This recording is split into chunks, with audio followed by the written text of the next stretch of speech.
ഐക്യത്തിൻ്റെ നിയമത്തെ, law of divine വൺനെസ്സിനെ കുറിച്ച് കൂടുതൽ ആഴത്തിലുള്ള പ്രായോഗികവും ശാസ്ത്രീയവുമായ ഒരു വിശദീകരണം കൂടി ഇനി നൽകുന്നു. കമ്പന നിയമം പോലെ തന്നെ ഇതും പ്രപഞ്ചത്തിൻ്റെ അടിസ്ഥാന ശിലയാണ്. 1.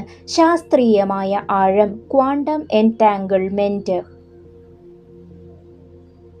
ആധുനിക ക്വാണ്ടം ഭൗതികശാസ്ത്രം ഈ നിയമത്തെ ശരിവയ്ക്കുന്നുണ്ട്.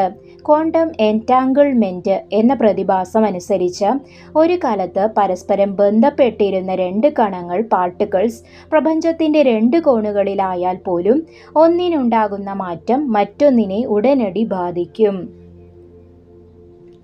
സാരം: പ്രപഞ്ചമുണ്ടായ സമയത്ത്, ബിഗ് ബാങ്, എല്ലാം ഒന്നായിരുന്നു. അതുകൊണ്ട് ഇന്നും നാം ഓരോരുത്തരും കോടിക്കണക്കിന് മൈലുകൾ അകലെയുള്ള നക്ഷത്രങ്ങളുമായും അദൃശ്യമായ നൂലുകളാൽ ബന്ധിക്കപ്പെട്ടിരിക്കുന്നു.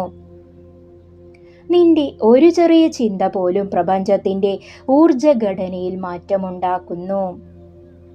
2. മനഃശാസ്ത്രപരമായ വശം, കളക്റ്റീവ് അൺകോൺഷ്യസ്. പ്രശസ്ത മനഃശാസ്ത്രജ്ഞനായ കാൾ യുങ് പറഞ്ഞിട്ടുള്ളത് മനുഷ്യരുടെയെല്ലാം മനസ്സുകൾ ആഴത്തിലൊരിടത്ത് ബന്ധിക്കപ്പെട്ടിരിക്കുന്നു എന്നാണ്.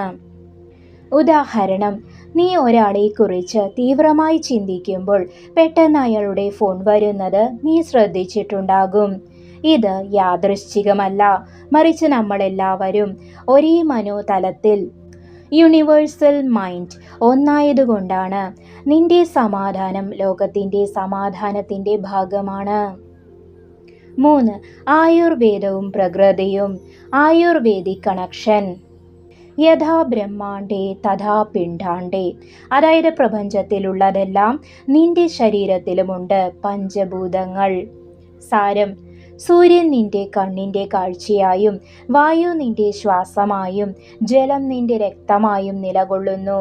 പ്രകൃതിയെ നീ ആരാധിക്കുമ്പോൾ നീ യഥാർത്ഥത്തിൽ നിന്നെ തന്നെയാണ് ആരാധിക്കുന്നത്. പരിസ്ഥിതിക്ക് വരുത്തുന്ന ദോഷം നിന്റെ ആരോഗ്യത്തെ നേരിട്ട് ബാധിക്കുന്നത് ഈ നിയമം മൂലമാണ്. ജീവിതത്തിൽ ഇത് എങ്ങനെ പ്രയോഗിക്കാം? ഗുരുസ് അഡ്വൈസ്. ഈ ഐക്യബോധം നിന്റെ നിത്യജീവിതത്തിൽ കൊണ്ടുവരാൻ ഇനി പറയുന്നവ ശീലിക്കുക. 1. വേർതിരിവുകൾ ഒഴിവാക്കുക.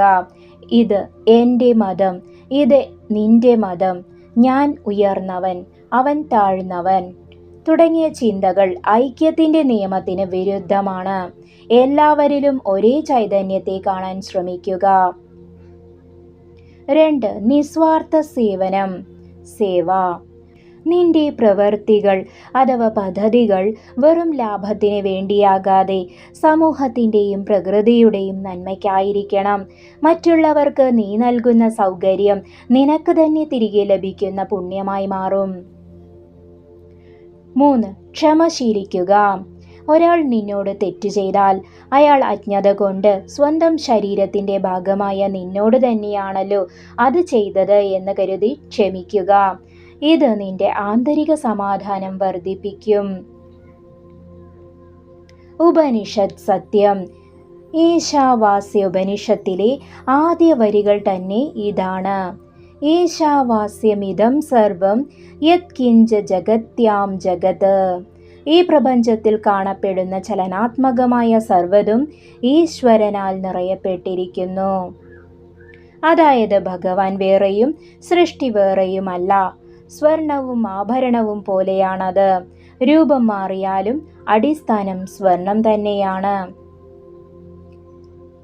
നമ്മൾ പഠിക്കുന്ന ബ്രഹ്മവൈവർത്ത പുരാണത്തിൽ ശ്രീകൃഷ്ണ പരമാത്മാവിനെ സർവവ്യാപിയായി വർണ്ണിക്കുന്നത് ഈ ഐക്യത്തിൻ്റെ പരമകാഷ്ഠയാണ്. ഐക്യത്തിൻ്റെ നിയമം നമുക്ക് എല്ലാം ഒന്നാണ് എന്ന് കാട്ടിത്തരുമ്പോൾ ആ ഒന്ന് എങ്ങനെ പ്രകമ്പനം കൊള്ളുന്നു എന്ന് കമ്പന നിയമം പറഞ്ഞു തരുന്നു. നമുക്ക് തുടരാം.